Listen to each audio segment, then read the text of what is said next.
Os buracos negros são um dos maiores mistérios da humanidade, e muitas pessoas têm curiosidade e se perguntam: o que são buracos negros? Como eles são formados? E o que existe dentro deles? E o que aconteceria se a Terra fosse engolida por um buraco negro? Nesse vídeo, vamos responder essas perguntas. Meu nome é Oteniel Rosa e você está no Hora da Química. Nesse canal falamos sobre fatos e curiosidades científicas. Se gostou, já deixa o like e vamos ao vídeo. O primeiro cientista a propor a ideia de buraco negro foi o geólogo britânico John Michell, em 1783. Segundo ele, uma estrela com massa suficientemente compacta poderia ter um campo gravitacional tão forte que a luz não poderia escapar. Qualquer luz emitida pela superfície da estrela seria puxada de volta por uma atração gravitacional, antes que conseguisse se afastar. Hoje em dia sabemos que as estrelas não fazem isso, mas sim os buracos negros. Um lugar onde o tempo e o espaço deixam de existir e a lei da física não funcionam. Hoje em dia, todas as ideias modernas sobre buracos negros são baseadas na teoria da relatividade geral de Albert Einstein. E para explicarmos o funcionamento dos buracos negros, temos que entender essa teoria. A teoria da relatividade geral foi proposta em 1915 pelo Einstein. Essa teoria diz que, quanto mais massa tem um corpo celeste, mais ele afunda o tecido do espaço-tempo. A teoria afirma que existem 4 dimensões, uma ocupada por tempo e 3 por espaço, sendo elas para frente, para trás, para cima, para baixo, para a esquerda e para a direita. Ok, eu falei 6 direções, mas a teoria tem 4 dimensões por causa da medida matemática de espaço-tempo. Imagine um cubo, e neste cubo pegamos um vértice como ponto de referência, e fazemos uma seta para cada linha que esse ponto estiver ligado. Com isso, vamos ter as 3 dimensões de volume, altura, largura e comprimento. Essas 3 direções são as medidas de espaço-tempo propostas pelo Einstein. Ou seja, ele simplesmente quis dizer que o próprio tempo tem essas 3 dimensões de espaço, que formam o tecido do espaço-tempo, que é onde nós vivemos. Os corpos com maior massa afundam esse tecido, e essa deformação que eles criam acaba produzindo a gravidade. Imagine isso como se fosse um colchão com 4 bolinhas de gude em cima. Por essas bolas serem pequenas e pouco pesadas, elas ficariam no mesmo lugar sem afundar muito. Mas se uma pessoa deitasse no meio da cama, as bolinhas iriam descer para perto dessa pessoa. Isso ocorre porque o peso da pessoa é maior do que os das bolinhas. A mesma coisa acontece com o nosso universo, só que em uma escala bem maior. Em mais um exemplo, temos o nosso sistema solar. No centro temos o Sol, que por ser mais pesado acaba criando uma maior deformação no tecido, e essa deformação recebe o nome de gravidade. Bom, mas o que isso tem a ver com os buracos negros? Foi explicado tudo isso porque os buracos negros possuem uma massa grande, mas tão grande que quando temos um buraco negro no tecido do espaço-tempo, ele afunda o tecido de forma infinita. Não existe nada no universo que afunda mais o tecido do espaço-tempo do que um buraco negro. Como o tecido do espaço-tempo está entrelaçado junto com as dimensões, quando o buraco negro distorce o espaço, o tempo também se distorce. Isso significa dizer que dentro do buraco negro o tempo passa de forma mais lenta, e como o buraco negro distorce o tecido do espaço-tempo infinitamente, ele acaba deixando o tempo tão lento que pode quase parar. Ok, agora que vocês sabem sobre a teoria do espaço-tempo e o que os buracos negros fazem com ele, podemos explicar como eles surgem e como eles têm tanta massa. Bom, para explicar como eles surgem, temos que saber os tipos de buracos negros. Temos 2 tipos, os buracos negros estelares e os supermassivos. Os estelares são formados na morte de estrelas, com pelo menos 15 vezes a massa do nosso Sol. Para vocês terem uma noção, o Sol é 333 mil vezes maior do que a nossa Terra, ou seja, é preciso muito mais massa do que isso para se formar um buraco negro. Essas estrelas que formam os buracos negros vivem menos do que o Sol, e quando explodem são chamadas de supernovas. Isso acontece porque as nossas estrelas são formadas basicamente por gás de hidrogênio, com uma pressão muito grande no seu núcleo. Essa pressão é tão grande que faz os átomos de hidrogênio se fundirem formando átomos de hélio, liberando uma grande quantidade de energia. Essa energia é mandada para fora da estrela, gerando seu brilho e fazendo a estrela se manter viva. Mas durante vários anos fazendo todo esse processo, os átomos de hidrogênio acabam, e aí vem a morte da estrela. Quando as estrelas são pequenas, podemos dizer que elas desaparecem de forma calma e silenciosa, causando apenas pequenas explosões. Porém, isso não ocorre com as estrelas grandes, que parecem até que não querem morrer. Quando o hidrogênio das estrelas grandes acaba, elas começam a fundir átomos de hélio, depois carbono, até chegar a vez do ferro. Mas o problema é que a fusão do ferro consome mais energia do que libera. Sem energia para combater a gravidade, a estrela finalmente desaba. Entre 1 e 3 segundos, tudo aquilo que ela já produziu é arremessado em direção ao núcleo.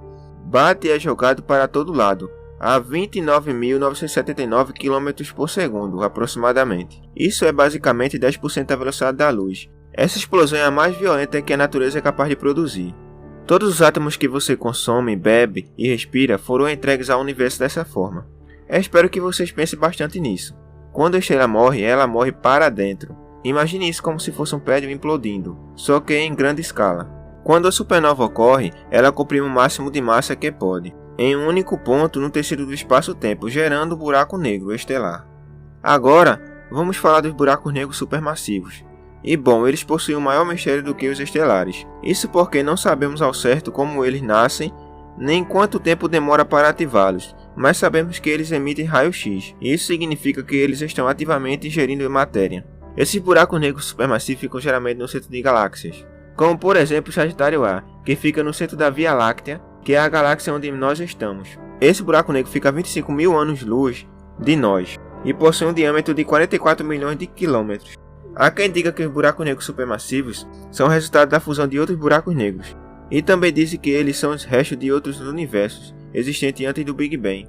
Agora, de modo geral, podemos dizer que, por incrível que pareça, quando vocês apontam seus olhos para qualquer direção em qualquer lugar onde você estiver, possa ser que nessa direção, a vários anos-luz de distância, exista um buraco negro. Só na nossa Via Láctea, que é apenas uma das galáxias do universo, existe aproximadamente 100 milhões de buracos negros. Só que você não precisa se preocupar, pois esses buracos negros estão tão distantes que não fazem nenhuma ameaça à vida aqui na Terra. Mas lembre-se, a força de um buraco negro é tanta que nem a luz consegue escapar de dentro deles. Por isso eles são escuros e muito difíceis de se encontrar. E aí fica a pergunta, o que existe dentro dos buracos negros? Para responder essa pergunta, temos que saber sobre o horizonte de evento dos buracos negros. O horizonte de evento do buraco negro é o ponto de não retorno, ou seja, é a fronteira ao redor do buraco negro, a partir da qual a força da gravidade é tão forte que nada pode escapar. Em outras palavras, se qualquer coisa passar desse horizonte, é sugado completamente e passa pelo processo chamado de espaguetificação. Para a compreensão ficar melhor, imagine que um astronauta passe pelo horizonte de eventos. Após isso, ele ia ser sugado de forma vertical, de tal forma que seu corpo ia ser alongado infinitamente. Por isso, esse processo se chama espaguetificação, ou seja, literalmente o astronauta viraria um espaguete. Além disso, vale lembrar que o próprio tempo está distorcido, ou seja, o astronauta poderia não perceber o que estava acontecendo, mas isso ia variar de acordo com o tipo de buraco negro. Se fosse um buraco negro estelar, o processo ia acontecer de forma mais rápida e instantânea, mas se for um supermassivo, o tempo passaria de forma mais lenta, pois a gravidade seria bem maior, deformando ainda mais o tempo. Isso acontece porque os buracos negros afundam o tecido do espaço-tempo, formando um funil com uma intensa gravidade que pode sugar qualquer coisa infinitamente. Passando desse horizonte de eventos, a única coisa que dá para ver do buraco negro é uma região redonda totalmente preta. E ela é preta justamente porque toda a luz foi sugada e ela não reflete, por isso não se consegue ver nada lá dentro. Mas vamos supor que não fosse um astronauta que fosse engolido pelo buraco negro, e sim nossa Terra. O que aconteceria? Bom, o processo seria semelhante ao do astronauta, porém de forma mais lenta, pois a massa do nosso planeta é logicamente maior do que a do ser humano. Em outras palavras, a Terra iria ser sugada aos poucos até ser engolida. Poderia até ser que nós sairíssemos voando de órbita, e assim tudo seria dilacerado até os seus últimos átomos. Além da Terra ser engolida, isso poderia ser o fim do nosso sistema solar, pois o equilíbrio entre o Sol e todos os planetas estaria em colapso, o que poderia levá-los a colidir entre si. Para piorar, nosso cinturão de asteroides seria sugado em nossa direção, e eles poderiam nos atingir antes de sermos sugados pelo buraco negro. Toda a massa seria sugada para o buraco negro, e isso iria gerar alto índice de radiação, ou seja, se não morrêssemos sendo sugados ou atingidos pelos asteroides, morreríamos pela radiação. Mas nesse cenário caótico, ainda temos mais um evento que poderia ocorrer, que é ficarmos girando entre duas estrelas. Acredite se quiser. Mas os astrônomos descobriram planetas que circulam entre duas estrelas. Isso seria uma possibilidade entre o buraco negro e o Sol. Mas mesmo assim, as forças gravitacionais extremas deixariam nosso planeta inabitável, e isso aumentaria a chance de sairmos de órbita e sermos engolidos pelo Sol ou pelo buraco negro. Não existe nenhum cenário em que a gente saia vivo. Mas o cenário que vou falar a seguir é o mais audacioso e bem sucedido possível. Imagine se conseguimos construir uma nave supersônica e sair do horizonte de eventos do buraco negro. viveríamos fenômenos bizarros, pois as leis da física não iriam funcionar. A velocidade da luz, a gravidade e até mesmo como os átomos se juntam, seria tudo completamente diferente. A verdade é que não saberíamos o que poderia acontecer. Será que iríamos parar em uma outra dimensão? Acabaríamos em um universo paralelo? Mas o pior a se pensar é, talvez já estamos dentro de um buraco negro. É verdade, não sabemos quase nada, mas esse é assunto para outro vídeo. Se gostou do vídeo, se inscreva no canal, deixe no comentário alguma sugestão de vídeo e divulgue para que esse conhecimento chegue a mais pessoas. Até o próximo vídeo.